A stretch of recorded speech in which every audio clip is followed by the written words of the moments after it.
ekonomia shqiptare në trembëjorin e parë të vitit 2026 u rrit me 3,71%, rritje kjo që vazhdon të qëndrojë mbi mesataren e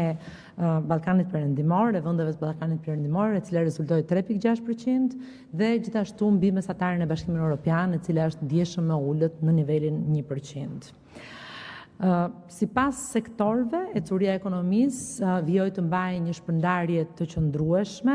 Sektorët me rritje dhe me kontribut më të lartë në ekonominë kanë qenë sektori i administrimit, shëndetit publik, arsimit, sektori i aktiviteteve profesionale dhe shkencore dhe teknike, sektori i ndërtimit dhe sektori i pasurive të paluajtshme.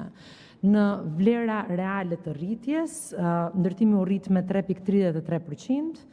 tregtia, transporti dhe hotelet u rritën me 1,61%, informacioni dhe komunikacioni u rritën me 2,48%, aktivitetet financiare dhe të sigurimit u rritën me 5%, aktivitetet e pasurive të paluajtshme u rritën me 8,9%,